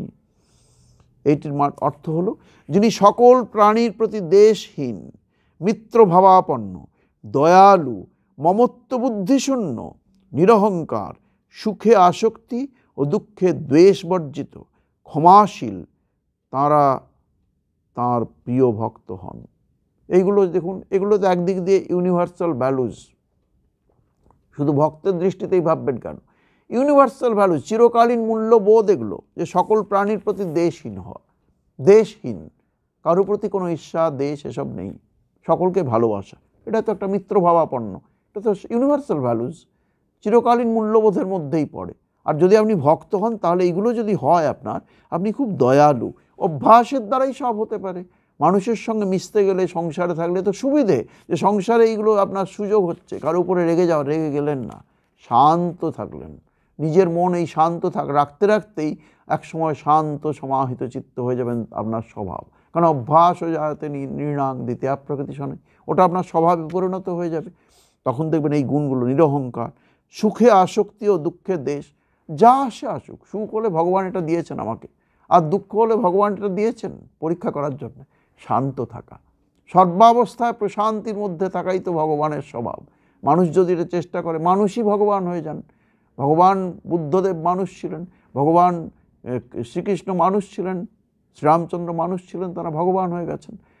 বলতে পারেন হ্যাঁ তারা ভগবান অবতার রূপেই এসছেন, ঠিক আছে, কিন্তু মানুষের তো শরীর, তাই না? মানুষের শরীর শ্রেষ্ঠ শরীর। কেন না? দুর্লভ মানুষের জীবন, কেননা সে দেবতা হতে পারে। সে যদি এমনকি মহাপাপী দুরাচারী হয় তবু সে দেবতা হতে পারে। রত্নাকর তার শ্রেষ্ঠ প্রমাণ। এমনকি ভাববেন এখনকার দিনে তো এরকম হয় না, হয়। আমরা এমন মানুষকে দেখেছি, মহাপাপী দুরাচারী এরকম লোক, মানুষ খুন করে, ডাকাত, দুর্ধর্ষ, কিন্তু এই রামকৃষ্ণ সংঘের সাধুর কোনো সংস্রবে এসে, কোনো ভালো সাধুর সংস্রবে এসে, ভালো সাধু বলছি কেন, সাধুদের ধরুন সাত্ত্বিক সাধুও ঠাকুরও বলছেন সাধু অনেক রকম আছে, হ্যাঁ, মানবিক ত্রুটি বিচ্যুতি শর্টকামিংস থাকতেই পারে, কিন্তু এক অর্থে দেখেছি আমরা চোখে দেখা যে কোনো রামকৃষ্ণ সংঘের কোনো সাধুর সংস্রবে এসে এরকম দুষ্কৃতি, সে কিন্তু সম্পূর্ণ জীবন বদলে গিয়ে সাধু মানুষ হয়েছে, এমন হয়। কাজেই অদ্বেষ্টা সর্বভূতানাং, এই যে গুণগুলি এই দ্বাদশ অধ্যায় 13 শ্লোকে বলেছেন, এই গুণগুলি অর্জন করা, অভ্যাস করাই তো সাধনা। আর সাধনা কি? ভক্তের সাধনা তো এগুলোই। অনেকগুলি সদাচার সদ্গুণ বিকশিত করার কথাই এই অধ্যায়ের কতকগুলি শ্লোকে শ্রী ভগবান বলেছেন। যিনি কাউকে উদ্বিগ্ন করেন না। সময়াভাবে আমরা শ্লোকগুলি সব পাঠ করছি না, কিন্তু শুধু শ্লোকের অর্থগুলি বলছি। যিনি কাউকে উদ্বিগ্ন করেন না, আবার নিজেও কারো দ্বারা উদ্বিগ্ন হন না, এরকম ভাব। ভেবে দেখুন কত সুন্দর কথাগুলি। যিনি পক্ষপাত শূন্য, সকলকে একভাবে দেখান, বাইরে ও ভিতরে শুচিতা রক্ষা করেন, বাহ্যাভ্যন্তর শুচিতা একে বলে। বাইরে শরীরকেও পরিষ্কার রাখতে হয়, কেননা শরীর তো মন্দির। শরীরের ভেতরে ভগবান আছেন, যদি জীবাত্মা আছেন, তা পরমাত্মার সঙ্গে সম্মিলন হতে পারে সেই জীবাত্মার, নিজেকে শুদ্ধ করে, চিত্ত শুদ্ধ করে। তাহলে দেহ তো মন্দির, দেহ মন্দির ভাবা উচিত। দেহকে অপবিত্র রাখা ঠিক নয়। যে দেহের মধ্যে ভগবান আছেন বলে আমরা বিশ্বাস করছি, সেই দেহকে অপবিত্র রাখা ঠিক নয়। তাই বাহ্যাভ্যন্তর শুচিতা এটা তো দরকার। সেই জন্যে অভ্যন্তর, ভেতরে হিংসা, দেশ, ঘৃণা এসব যদি থাকে তাহলে কি হবে? বাইরে শুচিতা রইল, ভেতরে অশুচি, তা তো কিছু লাভ নেই। সেই জন্য বুঝতেই পারছেন ভেতরটা তো বেশি গুরুত্বপূর্ণ আবার। তো সেই জন্যে তবে বাইরের শুচিতা থেকেই আপনারা মঠ মিশনের যে কোনো কেন্দ্রে যান, শুধু মন্দির নয়, যে কোনো কেন্দ্রে ভেতরে, গেটের ভেতরে ঢুকলেই দেখবেন যে একটা শুচিতা, পবিত্রতা বিরাজ করছে। সেটা হয়তো কেউ মুখে ভাষায় বলে ব্যাখ্যা করতে পারবেন না, কিন্তু আপনি রিমোট গ্রামের সেন্টারে যান, আমাদের বিভিন্ন জায়গায় যান, দেশে বিদেশে, সর্বত্র দেখবেন একটা পরিচ্ছন্নতার একটা ভাব আছে। পরিচ্ছন্নতা খুব দরকার। তাই সেই ভাবটাই ভেতরের পবিত্রতাটা, শুদ্ধতা আনায় সহায় হয়, সাহায্য করে। কাজেই ঘর বাড়ি, নিজের বাড়ি ঘর এগুলোও পরিষ্কার পরিচ্ছন্ন রাখতে হয়। নোংরা কাপড় ঝুলছে, কোথায় বাসি কাপড় আছে, এদিকে বিছানাপত্র পরিষ্কার নয়, জামা কাপড় পরিষ্কার নয়, নোংরা, দুর্গন্ধযুক্ত, এরকম হলে ঠিক নয়। তাহলে ওই ছোটরাও যারা বাড়িতে থাকে তাদেরও এটায় ধর্মভাবে, ধর্মচেতনায় বাধা বিপত্তির কারণ হয়। তারাও অন্যরকম স্বভাবের হবে। যেরকম বাইরের পরিবেশ অপবিত্রতা, সেরকম ভেতরেও অপবিত্রতা আসতে স্বাভাবিকভাবেই আসবে, কারণ মানুষের এটা মনের স্বভাব। তাই বাহ্যাভ্যন্তর শুচিতা, বাইরের শুচিতা, ভেতরের শুচিতা, দুটো বিষয়ই অ্যালার্ট থাকতে হবে। আর কি আছে? শুচির দক্ষ। দক্ষ মানে কি? যা করণীয়, অর্থাৎ যা করণীয়,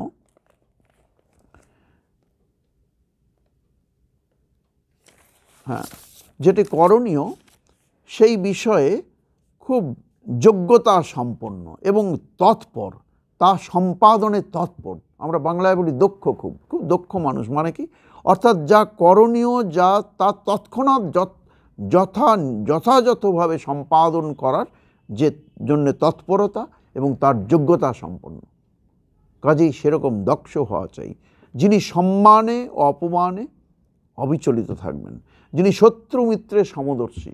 খুব কঠিন মনে হয়, কিন্তু অভ্যাসের দ্বারা সব হয়। অভ্যাসের দ্বারা সব হতে পারে, শত্রু মিত্রে সমদর্শী হওয়া। তিনি হয়তো শত্রুতা করছেন, কিন্তু আমি আমার দিক থেকে আমি মনে শত্রুতা রাখবো না। অনেক সময় শত্রুকে জয় করা যায় ভালোবাসার দ্বারা, অনেক সময় মানে চিরকালই করা যায়, ভালোবাসার দ্বারা শত্রুকে জয় করা যায়। সেটাই তো সাধনা, আর কি। ভক্ত হলে সাধনা কি হবে? এগুলোই তো সাধনা। তিনি আমার প্রিয় হন। তারা কি হন? যারা এরকম হন তারা আমার প্রিয় হন। ভগবান যদি বলেন তারা আমার প্রিয় হন, তাহলে সেগুলো কষ্ট করে হলেও করতে হবে। আমার ইষ্ট দেবতার, ভগবানের যদি প্রিয় আমি হতে পারি, তাহলে সেটাই তো একটা বিরাট প্রাপ্তি, আর কি, সর্বোচ্চ প্রাপ্তি, তাই না? এই সাধনার অর্থই কিছু ভগবন্মুখী প্রচেষ্টা অকপটভাবে করা, সেটিই হলো সাধনা। আন্তরিক হলে ভগবান ও ভক্তের সহায় হন। শ্রীরামকৃষ্ণদেব তাই বলেন, তাঁর তখন দয়া হয়। যদি দেখেন ভগবান যে আমার জন্য কত খাটছে, কত ভালোবাসছে আমাকে, কত কি করার চেষ্টা করছে, তখন তাঁর দয়া হয়। অকপটতা, সরলতার মূল্য ধর্মজীবনে বিরাট। অকপটতা, আর্জব, গীতা ১৬ অধ্যায়ের প্রথম শ্লোকেই আছে শব্দটি আর্জব। আর্জব মানে অকপটতা, মনমুখ এক। শ্রীরামকৃষ্ণের ভাষায় মনমুখ এক করে যদি কিছু করা, এইতেই ভক্তির সাধক অধ্যাত্ম জগতের পথে এগিয়ে যান। ভক্তিপথের যারা সাধক, তাদের পক্ষে এটা একটা বিরাট জিনিস। যা ভাবছি মনে কাজে করছি একরকম, মুখে ভাবছি আরেক রকম, এটা কিছুতেই হওয়া চলবে না। ধর্মজীবনে এটা একটা মহামন্ত্র। শ্রীরামকৃষ্ণদেব বললাম, অত্যন্ত ছোট ছোট কথায়, খুব সহজ কথায়, ২-৪টি শব্দের মধ্যে বিরাট বিরাট কথা বলে দিয়েছেন ধর্মশাস্ত্রের। তো সেই জন্য এটাও একটা মনমুখ এক করা। শ্রী ভগবান অপূর্ব সুন্দর একটি কথা বলেছেন তার ভক্তদের। তার উপাসনায় উপচার নিবেদন বিষয়ে বলছেন, যদি কোনো ভক্ত আমাকে, এটা একটি অন্য নবম অধ্যায়ের ২৬ সংখ্যক শ্লোকে আছে, আমি বিভিন্ন জায়গা থেকে নিয়ে আলোচনা করছি শ্রীমদ্ভগবদ্গীতার। তার উপাসনায় যে উপচার নিবেদন করা হয় বিভিন্ন রকম, যদি কোনো ভক্ত আমাকে ভক্তিপূর্বক পত্র, পুষ্প, ফল ও জল অর্পণ করেন, এগুলো কি খুব দুর্লভ জিনিস? ভাবুন, নবম অধ্যায়ের ২৬ সংখ্যক শ্লোকে, প্রসিদ্ধ এই শ্লোকে এটি আছে, পত্রং পুষ্পং ফলং তোয়ং ইয়ো মে ভক্তিয়া প্রযচ্ছতি। পত্র, পুষ্প, ফল আর জল যদি ভক্তি সহকারে এই সব অর্পণ করেন, শর্ত কি? এগুলো যদি অর্পণ করেন, যে আমার বাড়িতে প্রচুর ফল হয়েছে, এই আমি যা ফল এনেছি এই ভগবানকে দিচ্ছি, এমন কেউ ফল আনতে পারবেন না, এক ঝুড়ি ফল এনেছি, এটা অহংকার। এরকম ভগবান নেবেন না। কিন্তু শ্রীরামকৃষ্ণের জীবনী যদি আপনারা পড়েন, শ্রী রামকৃষ্ণ লীলা প্রসঙ্গ, অনেক ঘটনা এরকম দেখতে পাবেনই। তো যিনি অহংকার করে দেন সেটা নয়। এখানে একটি শব্দ যোগ করা আছে, পত্রং পুষ্পং ফলং তোয়ং ইয়ো মে ভক্তিয়া প্রযচ্ছতি। যিনি ভক্তি সহকারে আমাকে দেন, নিজের বাগানের দুটো ছোট্ট জুঁই ফুলও যদি আপনি ভক্তি সহকারে দেন, তাহলে এটা কি হয়? তারপরের বাক্যটি যেটি আছে দেখুন, শ্লোকের দুটি ছত্রের প্রথম ছত্রটি এটি, ইয়ো মে ভক্তিয়া প্রযচ্ছতি, যিনি আমাকে ভক্তি সহকারে অর্পণ করেন। যে লক্ষ্য করুন, এই প্রথমে লক্ষ্য করুন যে এই উপচারের কোনোটি দুষ্প্রাপ্য কি দুর্মূল্য কি নয়। ধরুন পত্র, বাড়িতেই বিল্লপত্র, তুলসীপত্র আপনি তৈরি করতে পারেন গাছ করে, বাগান করে। এদিকে পুষ্প, ফল, পুষ্প, বাড়িতে ফুল রাখতে পারেন, বাগান থেকে নিতে পারেন। ফলং, ফল, বাড়িতে আপনি পেঁপে, বাড়িতে একটা পেঁপে গাছ থাকলে পেঁপে ভগবানকে দিতে পারেন, ফল। তা তেমনি তোয়ং, জল তো সবসময়ই আছে। কত সহজলভ্য জিনিসগুলি বলেছেন দেখুন। কিন্তু সহজলভ্য হলেও জিনিসগুলি অফার করবেন কিভাবে, নিবেদন করবেন? ইয়ো মে ভক্তিয়া প্রযচ্ছতি, ভক্তি সহকারে যিনি অর্পণ করেন তিনি কি? এগুলি দুর্মূল্য নয়, বরং অনেকের বাড়িতেই এগুলি পাওয়া যেতে পারে। তাহলে শ্রী ভগবান বলছেন যে ভক্তের অর্পণ করা সেই ভক্তিপূত উপহার আমি কি করি? আমি প্রীতির সঙ্গে গ্রহণ করি। যদি ভক্তি সহকারে ইয়ো মে ভক্তিয়া প্রযচ্ছতি তদহং ভক্ত প্রহিতং অস্নামি প্রযতাত্মনঃ, তাঁর সেই ভক্তি উপহার, ভক্তের সেই ভক্তি উপহার আমি অত্যন্ত প্রীতির সঙ্গে গ্রহণ করে থাকি। কত বড় কথা! এই জন্যেই সব ধর্মভাবের এটি আমাদের ভক্তদের দিক থেকে এটা একটা বিরাট দৃষ্টি। সব ধর্মভাবের মূল কথা আর একটি কি? সংযম। কন্ট্রোল করা, ইন্দ্রিয় সংযম করা, নিজেকে সংযত রাখা। এটা পৃথিবীতে যত ধর্মভাব আছে তার মূল কথা, central theme of all religious paths. সেগুলো কি? এই যে একটা সংযত করার চেষ্টা, নিজেকে সংযম, ইন্দ্রিয় সংযম এবং সব কিছুতেই ভোগ প্রবৃত্তিকে এক কথায় সংযত করার চেষ্টা, এটি হলো মূল বিষয়। তা নিরন্তর একটা এর জন্য এই সংযত প্রবৃত্তিকে, ভোগ প্রবৃত্তিকে সংযত করার জন্যে কন্টিনিউয়াস একটা চেষ্টা, নিরন্তর একটা প্রয়াস, এটা থাকা চাই। এটা থাকলে কি হবে? আস্তে আস্তে ভক্তিশাস্ত্রের বিভিন্ন গ্রন্থে ভক্তদের সাধন পথ সহজতর হবে, সহজতর হয়ে যাবে, সাধন পথটা সহজতর হবে। অনেক উপায়ের কথা বলা হয়েছে। নারদ ভক্তি সূত্রের কথা আমরা একটু বলছি প্রসঙ্গক্রমে। একটি সূত্রে আছে, এটি আরেকটি পথের মধ্যে অন্যতম। সেটি কি?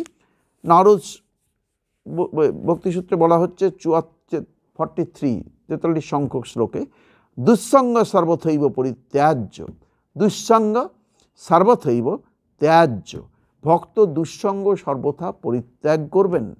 ক্ষণমাত্র সাধু সঙ্গে যেমন জীবন ধন্য হয়ে যায়, সম্পূর্ণ জীবনের ডিরেকশন চেঞ্জ হয়ে গিয়ে ভগবানমুখী হতে পারে এবং মানুষটা ধন্য হয়ে যেতে পারে। জানেন, রত্নাকর স্বল্পকাল মাত্র একটু সাধুসঙ্গ করলেন, তার জীবনের গতিপথ সম্পূর্ণ বদলে গেল কিছুক্ষণের জন্যে। তারপরেই তিনি বাড়িতে গেলেন, ফিরে এলেন, তারপরে দেখেছেন একবারে সম্পূর্ণ ডিরেকশন চেঞ্জ হয়ে গেল, তিনি রত্নাকরে পরিণত হয়েছেন। তার কারণ ওখানেও একটা, যে সাধুসঙ্গ হলো কিছুক্ষণের জন্য। কই এতদিন এত লোককে মারতে গেছেন, ওদেরও তাই করতে গেছেন, কিন্তু তাদের দু একটা কথায় তার জীবন সম্পূর্ণ চেঞ্জ হলো। এই ক্ষণমাত্র সাধুসঙ্গে যেমন জীবন ধন্য হয়ে যেতে পারে, তেমনি সামান্য অসৎসঙ্গও সাধকের সর্বনাশ ডেকে আনতে পারে। তাই খুব সাবধান থাকতে হবে ভক্তকে, খুব সাবধান থাকতে হবে। এগুলো না হলে সাধকের সমস্ত জীবনটাই নষ্ট হয়ে যেতে পারে। তাই দুঃসঙ্গ বুঝে সুঝে দুঃসঙ্গ পরিত্যাগ করতে হবে। অন্য এক সূত্রে বলা হচ্ছে, ছোট্ট ছোট্ট সূত্রগুলি, কিন্তু দেখুন এর মধ্যে ভক্তদের সাহায্য করার জন্য অনেক ভাব আছে। বাদো নাবলম্ব্যঃ, নারদীয় ভক্তি সূত্রের 74 সংখ্যক সূত্র এটি। এতে বলা হচ্ছে ভক্ত যারা হতে চান তারা তর্কে যাবেন না, কারোর সঙ্গে বাদানুবাদে জড়িয়ে পড়বেন না। বলতে হবে হ্যাঁ আমি বলে সরে পড়তে হবে সেখান থেকে। যদি দেখেন বাদানুবাদে জড়িয়ে পড়ার আশঙ্কা আছে, আগেই বলতে হবে। বলতে কিছু না বলে বেটার সরে যাওয়া সেই জায়গা থেকে, কিছু মিথ্যে বলে নয়, কিন্তু সেটা সরে যাওয়া। কারণ আপনাকে তো আপনাকেই বাঁচাতে হবে, আপনার বন্ধু হতে হবে আপনাকে, আপনি তো শত্রু হতে পারেন না।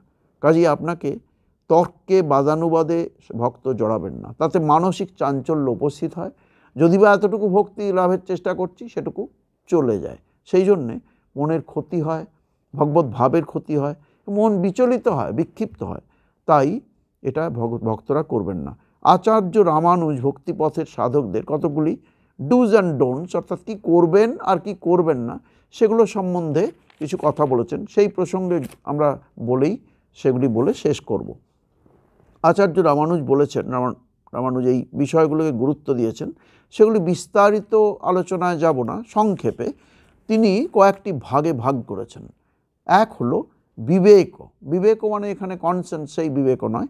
বিবেক অর্থে তিনি বলছেন খাদ্যাখাদ্য বিচার, অর্থাৎ শুদ্ধ আহার্য গ্রহণে সত্ত্বশুদ্ধি হয়। যে উপনিষদ ছান্দোগ্য উপনিষদ বলছেন শুদ্ধ অন্ন গ্রহণে সত্ত্বশুদ্ধি হয়।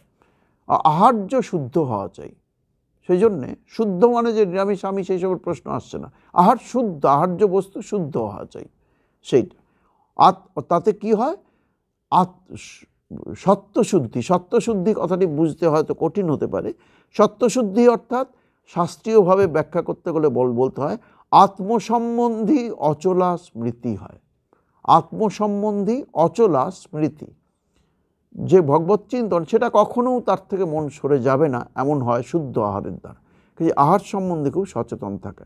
এই বিষয়ে গীতায় আপনারা জেনে রাখুন, একটা সুযোগ আছে। রামানুজাচার্য যা বললেন, গীতার ৭ম অধ্যায়ে সাত্ত্বিক, রাজসিক আর তামসিক 3 প্রকারের খাবারের কথা আছে, বলা হয়েছে যথাক্রমে গীতার ৭ম অধ্যায়ের ৮ম, ৯ম ও ১০ম শ্লোকে। একটু পড়ে নেবেন, সপ্তদশ 17 অধ্যায়ের অষ্টম, নবম, দশম শ্লোকের মধ্যে সংক্ষেপে বলা হয়েছে সাত্ত্বিক আহার কি, মানে আহারের বিষয়বস্তুগুলোর নাম করা হয়নি, কি ক্যাটাগরি, কি ধরনের আহার সাত্ত্বিক আহার, তাহলে সত্ত্বগুণ হবে, বাড়বে, কোনগুলো রজগুণের আহার আর কোনগুলো তামসিক প্রবৃত্তি আনবে সেই রকম আহার। কাজেই অশুদ্ধ আহার সর্বদা পরিত্যাজ্য, এটা পরিষ্কার বোঝা যাচ্ছে। পবিত্র অন্ন মনের পবিত্রতা আনে, চিত্তকে শুদ্ধ করে এবং সত্ত্বশুদ্ধি আনে, মানে আত্মসম্বন্ধী অচলা স্মৃতি হয়, সেটা নিয়ে আসে। আর কি, এটা তো বিরাট ব্যাপার। 2 হলো বিমোক। বিমোক মানে বাসনার আত্যন্তিক নিবৃত্তি। বাসনা যদি অনন্ত, তার যদি আমরা বাড়িয়েই চলি আরও, সেটার দিক দিয়ে ওই যে বললাম সংযম মূল কথা, সেটায় সচেতন থাকতে হবে সব ভক্তকে। শ্রী মা সারদা দেবী কয়েকটি শব্দের বলছেন, বাবা যদি নির্বাসনা হতে পারো তো এক্ষুনি হয়, নির্বাসনা হওয়া। মা কি ছিলেন? মায়ের একজন শিষ্যকে জিজ্ঞেস করছে, একজন ভক্ত জিজ্ঞেস করছেন মায়ের শিষ্যকে, মায়ের কাছে, তিনি মাকে দেখেছেন, থেকেছেন মায়ের সঙ্গে, তিনি তাকে জিজ্ঞেস করা হচ্ছে, সেই সন্ন্যাসী তিনি, তাকে একজন ভক্ত জিজ্ঞেস করছেন মা কেমন ছিলেন বলুন তো। না, আমি যা দেখেছি এক কথা নির্বাসনা তাঁর ছিল, কোনো রকম বাসনা নেই এমন মানুষকে আমি দেখেছি মায়ের মধ্যে, তিনি এটা ছিলেন, আমি এইটুকু দেখেছি তাকে। তাহলে বুঝে দেখুন, মা বলছেন নির্বাসনা হওয়া, এইটি বিমোক মানে তাই বাসনার আত্যন্তিক নিবৃত্তি, তার জন্য নিরন্তর প্রচেষ্টা। ছোট ছোট বাসনাগুলি ঠাকুর বলেছেন মিটিয়ে নিতে হয়, সেটার জন্য বাকি রেখো না, কিছু খাবার বিশেষ ইচ্ছে হয়েছে খেয়ে নাও, কিন্তু বড় বড় বাসনাগুলি বিবেক বিচার দ্বারা ত্যাগ করতে হয়। 3 হলো অভ্যাস। অভ্যাস মানে কি? ইন্দ্রিয় সংযম। আগেই আলোচিত হয়েছে যে পৃথিবীর সব ধর্মভাবের মূল কথা সংযম। 4 হলো ক্রিয়া। এগুলি রামানুজাচার্য ব্যাখ্যা করছেন, এই শব্দগুলি টার্ম, যে টেকনিক্যাল টার্মগুলি, এগুলিও রামানুজাচার্যের সৃষ্টি করা। ক্রিয়া মানে কি? পরার্থপরতা বা সেবা। পরার্থপরতা যতখানি ধর্মলাভ ততটাই, এক কথা এটা বলা যেতে পারে, যিনি যতখানি পরার্থপর তিনি ততখানি স্পিরিচুয়াল। কাজেই এটা তো বড় কথা। সেবাহি পরমো ধর্মাহা, সেবাই পরম ধর্ম বলা হয়, কেননা সেবার দ্বারা চিত্তশুদ্ধি হয়। ব্রহ্মজ্ঞান বলুন, ভগবান লাভ বলুন, ভগবান হয়ে যাওয়া বলুন, ব্রহ্ম বিকাশ বলুন, যাই বলুন, সব কিছুর মূল কথাটা কি? চিত্তশুদ্ধি হওয়া। এটা একটা এসেন্সিয়াল কন্ডিশন অফ ব্রহ্ম বিকাশ। তা সেটার জন্য চিত্তশুদ্ধি কিসে হতে পারে? সেবার দ্বারা চিত্তশুদ্ধি হয়। তাহলে বুঝতে পারছেন কি মিল, এটা কি কেন সেবার দরকার। শুদ্ধ চিত্তে ভগবান প্রতিফলিত হন, সেবার দ্বারা শুদ্ধ চিত্ত হওয়া যায়। স্বামী বিবেকানন্দ বলছেন 2টি শব্দ, শুদ্ধ চিত্ত হও, ব্যাস। এই শুদ্ধ চিত্ত হলেই ভগবান শুদ্ধ চিত্তে প্রতিফলিত হবেন। আর কি 5 কি? কল্যাণ মানে পবিত্রতা। কায় মনোবাক্যে ভগবানকে পবিত্র, ভগবান বলছেন কায় মনোবাক্যে মানুষকে পবিত্র হতে হবে, অর্থাৎ ভগবত চিন্তা করলেই মানুষ পবিত্র হয়ে যায়, শুধু ভগবানের চিন্তার দ্বারাই মানুষ পবিত্র হয়ে যায়। অনেকের নাম আবার থাকে পবিত্র, এই যে আমাদের যিনি রেকর্ডিং করছেন ওর নাম পবিত্র সুর, 2টো শব্দই ভাবুন, এক হলো পবিত্র, পবিত্র তো পবিত্রতা, আর 2 হলো সুর মানে দেবতা। বুঝে দেখুন, তো এরকম ধরনের নাম হয়। কারণ মানুষের সন্তোষের সমান ধন নেই, একজন নামই হলো সন্তোষ। আপনার কি নাম? বলে আমার নাম সন্তোষ। তো সন্তোষ তো আছে তার স্ত্রীকে বললাম আপনার তো তাহলে সন্তোষ সঙ্গে আছেন, কোনো অসুবিধা নেই, সন্তোষের সমান ধন নেই। তো এগুলো মজা করে বলছি, একটু মজাও করতে হয়। সারাদিনে 20 মিনিট আনন্দে হাসুন, প্রফুল্ল থাকুন, এটাও ভগবান লাভের জন্য দরকার। মানুষকে ধর্মলাভ করলে টান হবেন, আমি ধর্মলাভ করি সুতরাং একবারে টান, কাউকে দেখলেই রেগে যাব, তাহলে না, আমার মধ্যে আর অন্য কোনো কথা নয়, বলতে গেলে একবারে টাইট যদি থাকেন, নিজেকে রাখেন, সেটা হবে না।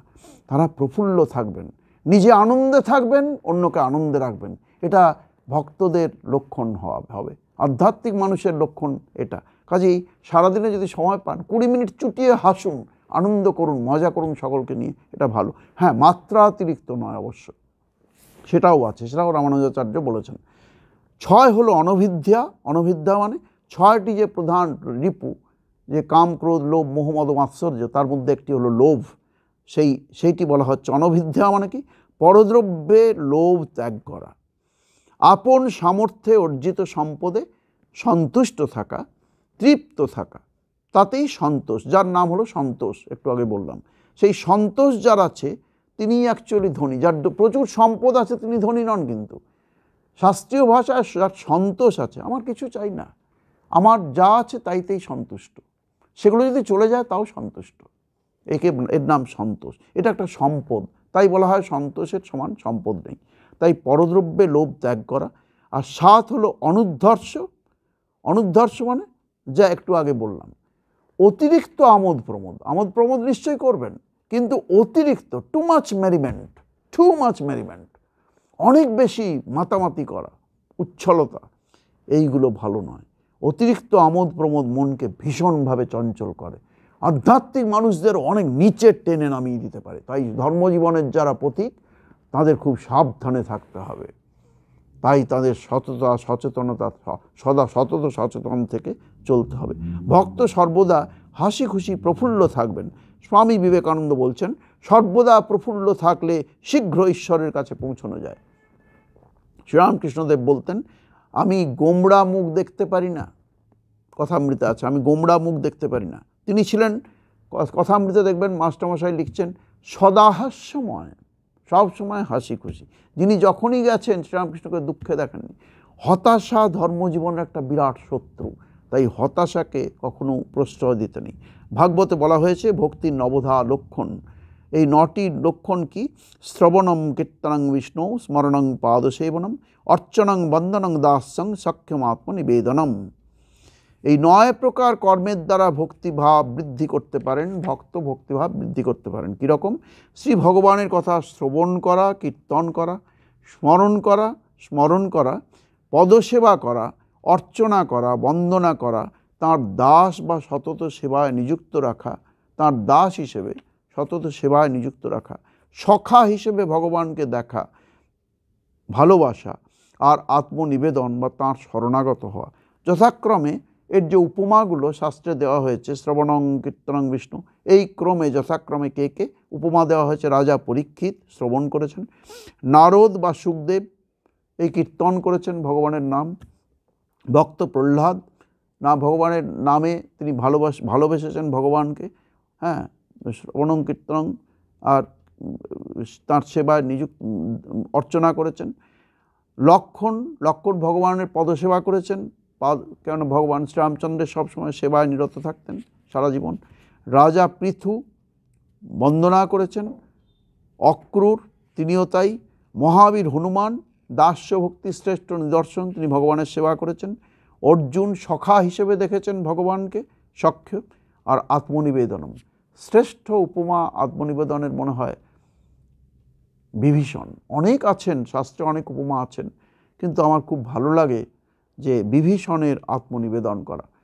এই বাল্মীকি রামায়ণ অন্যতম ভক্তিশাস্ত্র, তাতে এই কথাটি আছে। এটি বলেই আমাদের প্রসঙ্গ আজ শেষ করব। ভক্তদের এটা মনে রাখা দরকার, সেখানে একটি অসাধারণ কথা আছে বাল্মীকি রামায়ণের একটি অতি প্রসিদ্ধ শ্লোকের মধ্যে। শ্লোকটি মুখে মুখে ফেরে, আপনারাও মুখস্থ করে নেবেন এই শ্লোকটি পারলে। বিভীষণ এসেছেন, তাকে তিনি শ্রীরামচন্দ্রের সঙ্গে দেখা করতে চান। তিনি কিছু অমাত্যগণকে সঙ্গে নিয়ে তার স্ত্রী পুত্র লঙ্কা ছেড়ে চলে এসেছেন, সব ত্যাগ করে এসে রামের শরণ নিচ্ছেন। এসে বলছেন আমি তাঁর হলাম, এটি বলেছেন। তাতে কেউই তাকে শ্রীরামচন্দ্রের দর্শন করতে যেতে দিচ্ছেন না। কেননা তিনি কে? তাঁর সবচেয়ে বড়, তিনি নিজেই বলছেন, তাঁর সবচেয়ে বড় নেগেটিভ অ্যাসপেক্ট কি, যে তাঁর অপরাধ কি না, তিনি শ্রীরামচন্দ্রের যে শত্রু তার তিনি ভাই। এটা বিভীষণ জানেন। তাদের বললেন হ্যাঁ আমি তো তাই, কাজে ওনার যে শত্রু তার আমি ভাই, কাজে আমাকে বিশ্বাস করাটাই তো ঠিক নয়, ঠিক মনে হবে না।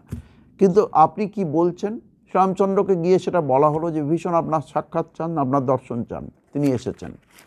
তো কেউই তো যেতে দিতে চাইছেন না, এমনকি লক্ষণ এবং অন্যান্য সবাইও, সম্পাতি যারা আছেন শ্রীরামচন্দ্রের সঙ্গে, এসে বলছেন যে নিবেদন করছেন, তিনি দর্শন চান, কিন্তু করানো ঠিক হবে না তারা বলছেন। তখন শ্রীরামচন্দ্র জিজ্ঞেস করলেন তিনি কি বলছেন, যিনি বিভীষণ এসেছেন তিনি কি বলছেন? তিনি শুধু একটা কথাই বলেছেন, আমি তাঁর হলাম, এই খবর তাকে দিন, আমি তাঁর হলাম। অর্থাৎ আমি আমাকে নিবেদন করলাম তাঁর কাছে। আত্মনিবেদন এটার নাম, শ্লোকে আছে আত্মনিবেদনম, শেষ হয়েছে শ্লোকটিতে। তখন শ্রীরামচন্দ্র বললেন ও এই কথা বলেছেন, তাহলে তাকে এখনই নিয়ে এসো, এখনই নিয়ে এসো। এমনকি যদি রাবণও, তারপরে আবার শ্লোকে আছে, এমনকি রাবণও যদি বলে, রাবণ এবং অন্যান্য কারো নাম করেছেন, যদি তারা সেও বলে যে আমি আত্মনিবেদন করলাম, আমি তোমার হলাম, তাকেও আমি ক্ষমা করে দেবো। শুধু ক্ষমা নয়, কিভাবে? শ্লোকটির মধ্যে যা ভাষাটি আছে এক্স্যাক্টলি প্রসিদ্ধ শ্লোকটি, সকৃদেব প্রপন্নায় তবাস্মিতি চ যাচতে অভয়ং সর্বভূতেভ্য দদাম মে তদ্ব্রতং মম। শ্রীরামচন্দ্র যা বললেন সমস্ত মানুষের পক্ষে, সমস্ত ভক্তদের পক্ষে এক বিরাট আশ্বাস বাণী।